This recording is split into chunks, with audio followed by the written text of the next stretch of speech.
Now, from Wish TV, this is The Zone Extra, presented by Franciscan Health Sports Medicine.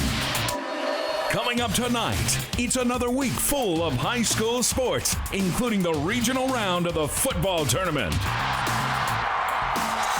In the Coach's Corner, AC is joined by the man who has Center Grove football one step away from a fourth consecutive trip to the state finals. Plus, our athlete of the week just became the all-time rushing leader of a storied program. Ron Cully is it's rooted in a lot of tradition, and I'm just glad to be a part of that tradition now.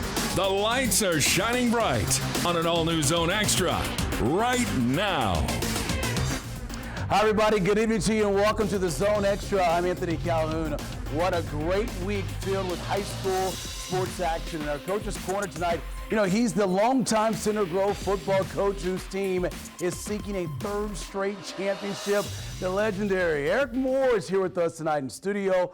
Plus, last Friday, our athlete of the week ran for 195 yards to set the all-time Roncalli rushing record. We'll introduce you to the Warriors senior Luke Hansen. And a little bit later, we head on campus in Bloomington to catch up with former Miss Basketball and Hamilton Southeastern star Sydney Parrish. Now, let's take a look at this week in high school sports. Last Friday, regional titles were on the line across the state, and Class 4A #1 New Pal visited #2 Roncalli, and the Royals defense stepped up big time. Pitching a second-half shutout, the Roncalli run game does the rest as they get the 13-point win. Meanwhile, in Class 5A, #2 Whiteland is a regional champion for the second time in program history. The Warriors dominated conference rival Plainfield in a 35-point win.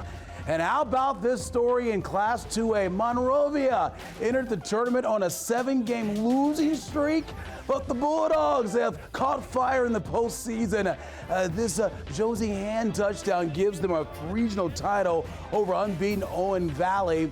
And at HSC, it was a Hoosier Crossroads showdown as the top-ranked Royals hosted Westfield. This one was all about HSC. They get the 20-0 win and earn a regional title for the first time since 2005. I'm so proud of our defense. I mean, they were unreal tonight. The way they were just surrounding the football, a couple takeaways. I couldn't be more proud of our defense and the way they did, and offensively, just pounding the football like we did and just control the line of scrimmage. And that's kind of what we talked about all year long, about controlling the line of scrimmage and making sure we do our job. I'm proud of our team. I'm proud of our fans. Just excited. All right, meanwhile, Brownsburg was the third-ranked Dogs hosting #2 Cathedral. Brownsburg strikes first, and they led 7-0 at the break. However, in the third quarter, the Irish, they tied things up. A little bit later, this Carson Johnson shot touchdown run gives Cathedral the lead. And that's the final score of the night as the Irish win a defensive battle, 14-7, the final. We beat a great Brownsburg team tonight. Coach Hart does a great job. Our kids just gutted out. Great defense tonight, and we got enough done offensively, a couple big plays to make it happen. I mean, we're in uncharted water. Cathedral's done a lot. Success, it's untested. And, I love this team, and I believe in us. So, sky's the limit. That was a big win last week for Cathedral. Okay, moving to basketball now, where the boys tip off the new season next week. But the season for the ladies is already off and running, folks, with several local teams looking to make an early statements ahead of Thanksgiving. On the court last Saturday night, defending state champion Noblesville put an early season perfect record on the line as they hosted Lawrence North.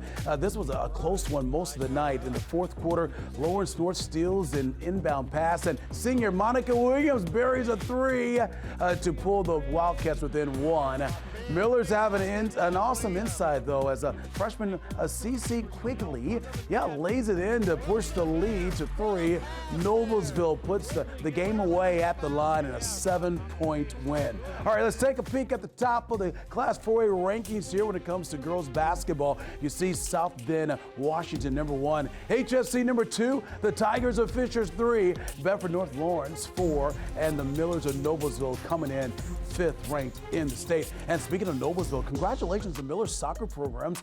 They received postseason recognition after winning state titles. On the girls' side, senior Ava Bramlett was named Miss Soccer. The Ohio State commit scored a team high 17 goals this season, including the only goal in the state championship game against Carmel. And Noblesville boys soccer coach Ken Dolaski was named Indiana's Coach of the Year after leading his team to a second consecutive state championship. Congratulations to them. All right, time for a break, folks. We got much more coming your way here tonight on the Zone Extra. Glad you're hanging out with us. Up next here is the Coach's Corner. His team is one win away from a third consecutive trip to Lucas Oil Stadium. Our good friend, Center Grove football coach Eric Moore. He's here. He'll join us in the studio for a great conversation. That's on the way and still ahead. Last Friday, he sets his team's all-time rushing record. We're going to introduce you to our Athlete of the Week from Ron Gale. Come on back. This is the Zone Extra, presented by Franciscan Health Sports Medicine. The Coach's Corner, presented by Bailey & Wood Mortgage Lender. All right, we're back here on the Zone Extra. Anthony Calhoun here with you tonight. Now it's time for our Coach's Corner. His Trojans are just one step away, folks, from a trip to the state finals at Lucas Oil Stadium as they seek a third consecutive Class 6A state title. Please welcome a friend of the show, Center Grove's head football coach, Eric Moore. Great seeing you, my man. It's great to see you, brother. Man, we got a lot to talk about. One thing we know is for sure, this is just familiar territory for you, back in semi-state once again. I know you never take those moments for granted, but how great has it been coaching this year's team and to get to a place where you're just one win away from playing for state? Well, see, we've been in the semi-state final game 15 of the last 17 years, but every year seems like a brand new year in a different situation. Obviously, different kids. The last 2 years, we sort of had that super team that everybody anticipated and expected to do well and be there. And they did, and they were awesome. This year's team has sort of been unexpected. People didn't really think we had what it took to get back. Yeah. And we've suffered some key injuries through the way, from the 8th play of the game, the first season, all the way through the year. And yet here we are again. The kids have done a great job just doing what we do and playing for our brand, Center Grove. Yeah, 10-2 overall, and you talked about these trips to making it and advancing year in and year out in the postseason. You got to give a lot of credit to the schedule you guys play, right? Oh, absolutely. We still played the MIC conference schedule this year for the last time. We throw in a Trinity from Kentucky, who's a phenomenal football team down there. Even though they beat us, we learn a lot about our team and learn a lot about the game that night. And then you throw Cathedral, the mighty Cathedral there at the end of the season. So our out of conference games were great. And this year the season is typical, just hard-nosed football. Each week the kids have to be at the top of their game to maintain. And you win 10 games, which was totally not unexpected, but man, it's a big surprise, and it really feels good with this group of guys to win 10 games. Yeah, and when you look at programs like yourself, who's had great winning traditions year in and year out, people say, hey, well, they should win, right? But every game you play, you're going to get the best shot from your opposing team, because beating you guys can make some school seasons, right? Oh, absolutely. And you also got to understand, Ray Skillman Stadium is a beautiful venue that people love to come and play. It's loud. Our student section's great. The music's great. We really put on a great show. Sometimes it's almost like a circus. And we do play football. That's right. And I think it gets the best of the other team's kids, too. I think they enjoy playing there. And we were behind most of the games this year and come back and won. So it's been a great learning experience for this year's Trojans. 24th season, that's unbelievable at Center Grove. I mean, I've been at Wish TV for 24 years, and to see you guys just control business there on the south side of town, what's kept you around, man? I mean, obviously I know you do it for the love of just these student athletes that you get a chance to spend time with, right? Well, I'm trying to outlast you. If I can stay. Who's going first? You will. Obviously, it's all in the community. What's great is you're involved with kids from 2nd grade to 12th grade, and like we just talked about Friday, it's a third generation of kids to come through and play and win the sectional and win a regional and win a semi-state. Yeah. So, and there's 5 former players on my staff, and former players are coaching in my middle school programs. Former players are running my youth program, the great Bantam, Center Grove Bantam program. So from 2nd grade to 12th grade, we're the Trojan pride, and that's what makes you want to stay, because you're around all the great people and kids that have helped you get where you got. Yeah. But it's really a community thing, and Center Grove High School is a great high school and great education, and it's just fun to be there. And it's always fun to be at Ray Skillman Stadium on a Friday night. Well, you talk about Mr. Skillman. I want to take a look at this graphic here on the screen, because you are not able to accomplish this without having a great community down there at Center Grove. And you talk about the Skillman family. We know what they've done for that program over the years. But when you look at these numbers here, and I got little chills actually looking at it, because I know it's more than just you and the coaching staff. It takes a lot of folks involved with this, right? Yeah, obviously the parents are huge. The parents have got to be bought in. And I was asking by media today about what the difference is. It's obviously at Center Grove we play to try to win for the program, and it's what's good for the program and good for the school, not what's good for your particular kid or your statistic.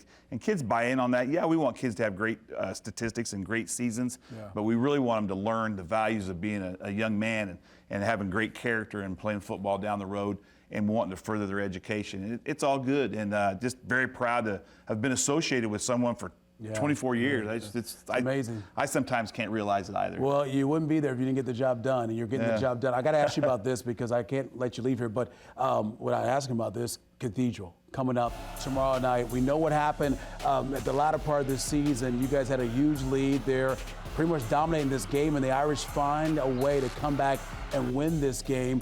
I can't wait for it, because I know it's going to be such an entertaining game coming up tomorrow night. But what do you take away from that game as your guys get ready for this matchup tomorrow? Well, our matchup between Cathedral and Center Grove has always been a great football game. Two great high schools, great educational high schools with two great football programs, great parents and great student athletes. We've really not been looking at it as a rematch. We took a long, hard look at ourselves. We felt that we did a lot of bad things at the end of that game. We're going to fix those, and I think we have, and we're ready to play football. Center Grove, we just worry about us. We don't worry about the opponent or who it is. But I will say this, we had that game in control, and that Cathedral team, O'Neal, that quarterback, is amazing, and he made some unbelievable plays, and their kids stepped up and made the plays at the right times you have to win a big game. That game you walked away from, and you had next week. This game, the loser goes home and the winner gets to walk into Lucas Oil. So this is a little more important. Yeah, that's right, my man. Great seeing you as always. Keep making a difference in all these young people's lives, man. I'll try my best. You're one of the best. Hey, thank you. Appreciate all you do for high school sports. Happy to do it. All right, we're going to take a timeout set here tonight on the Zone Extra. It's our athlete of the week, folks. He's one of the country's leading rushers. At last week, he set a team record that stood over 35 years. That record stood. Up next, meet Ryan Kale, senior running back Luke Hansen. Plus, we go on campus tonight at IU and catch up with former Indiana Miss Basketball and HSE superstar Sydney Parrish. That's on me. This is the Zone Extra, presented by Franciscan Health Sports Medicine. Welcome back here on the Zone Extra. Anthony Calhoun here with you tonight. Last Friday night, Class 4A number 2 Ron Kale defeated number 1 and unbeaten New Pal to win a regional title. One of the keys to the Royals' win was the performance of senior running back Luke Hansen. Hansen ran for 195 yards, folks, and a touchdown in the 13-point victory. During the game, he also became Ron Kale's all-time leading rusher, breaking a record that has stood since 1985. Heading into this week's showdown with East Central, Hansen has 4,427 career yards, with nearly 2,900 of them coming this season alone. Hansen says the record means a lot to him, but in the end, it's all about the team's success. I'm honored to be included among the greats at Roncalli. Roncalli is it's rooted in a lot of tradition, and I'm just glad to be a part of that tradition now. I'm not a big stat guy, but I was hoping for a state title, and we're getting there. I'm glad I have the stats and all that, but my main goal as a team is to get that state title, and that's really all I care about right now. Roncalli has got such a rich tradition in football, and not just in football, but in running the football offensively. So to have a player that you've coached be the top of that list is extremely special. And I know that he is very humble, and he won't say a lot about it, but I know it means a lot to him and his family. But again, he's a program guy. I can't say enough about my offensive line. They're great. They work more than anyone else I know. and they just get the dirty stuff done, and they just create amazing holes. And then Coach Q has done a lot to improve my game as a running back, and I can't thank him enough. Man, what a career he's had there at Roncalli. Good luck to him coming up tomorrow night. Okay, time for a break, folks. But more still to come here tonight on the Zone Extra, including our Ask the Commissioner with Paul Neidig of the IHSAA. Plus, we get you ready for semi-state night of football on the Zone. This is the Zone Extra, presented by Franciscan Health Sports Medicine. Back here on the Zone Extra, Anthony Calhoun here with you tonight. Now it's time to go on campus where we catch up with a former Central Indiana High School athlete at the collegiate level. This week we head to Bloomington with former HSC superstar Sydney Parrish. During her high school career, folks, Parrish, she helped lead the Royals to their first girls basketball championship in 2019. And the next season won the coveted Miss Basketball Award. After 2 collegiate seasons at Oregon, she transferred to IU this past spring. Parrish says being able to play basketball in the Hoosier State once again is extremely special to her. It means everything. I mean, coming back home, I wasn't expecting to come back home, so being here has just been great. It's been great being with my friends and family. I see my parents all the time now. My grandparents are just down the road, so I get to see friends and family a lot and just representing the state of Indiana. I loved playing high school basketball in Indiana, so now I can say I get to play college basketball here. Things didn't really start to get real until we started practicing in assembly. And just like walking in and seeing, you know, like the big arena and stuff, it's just started to get really real. But it's been great since I've come back home. You gotta love it. Outstanding student athlete. All the best to her down there with the Hoosiers. I know her parents are extremely proud of her. All right, time now for Ask the Commissioner. You know, each week we take one of your questions to IHSA Commissioner Paul Neidig and bring you his answer. Here's a look at this week's question. How does Paul Neidig enjoy his Thanksgiving turkey? Deep fried, roasted, smoked, or something else? Well, first of all, I think it's still an all of the above, but I'm certainly a traditionalist. I love tradition when it comes to my sports, and I also love tradition when it comes to my Thanksgiving meals. So you take that turkey and you put it in that roasting pan and put it in a bag and just give it 3 or 4 hours to kind of take its time and cook. And then I do have to admit I'm a little partial to the white meat on the turkeys, but it's all still pretty good. The best part about the turkey is the next day when you have those leftovers. And I look forward to those just as much. All right, always great to hear from the commissioner. You know, one of our favorite parts of covering high school sports is the passion of the fans that we see and showing their school spirit each week. You know, each fall we award the prestigious Zone Championship banner to the school with the best school spirit. And earlier this week, I had the chance to spend some time at the 2 schools, Franklin and Martinsville, getting some measurements for where to hang the prestigious the Zone banner at the winning school. As you know, all season long, as I mentioned, schools across Central Indiana, they've been competing for the best student section. Martinsville has never won the banner, while the Grizzly Cubs will try to become the first school ever to win 2 Zone banners. The winner will be announced coming up live tomorrow night on News 8 at 11:08. Should be a lot of fun. And there we have it here. Franklin, Martinsville, down to the 2 finalists. As a matter of fact, their student sections, they're going to join us live in studio tomorrow night coming up on The Zone. All right. First here, though, is this week's top play, and girls basketball. Center Grove hosting Hamilton Southeastern. The time winding down the first half. Third three-pointer off the mark here, but Tegan Akers with the circus shot to beat the buzzer. You're kidding me. The Royals were going to win it in overtime. What a play right there. All right, so as you know the deal, it's a big night of high school football coming your way. The final night of the Zone, as a matter of fact, coming up tomorrow night. We got a huge semi-state showdown between defending state champions Center Grove and Cathedral. We'll have highlights and post-game reaction from that one coming up on the Zone tomorrow night at 11:08. Also on the way, here's a look at some other games we're going to have coming your way on the Zone as well. You got Whiteland against Castle, Roncalli against East Central, Bishop Chatard taking on West Lafayette. And then we got Lutheran getting ready to battle North Decatur. All the complete scores and highlights coming your way right here on Wish TV on the Zone tomorrow night at 11:08. All right, folks, thank you so much for watching the Zone here tonight, the Zone Extra. We greatly appreciate it. Of course, we'll be back here for you next week at 11, right here on Wish TV, that is, next week at 7 o'clock.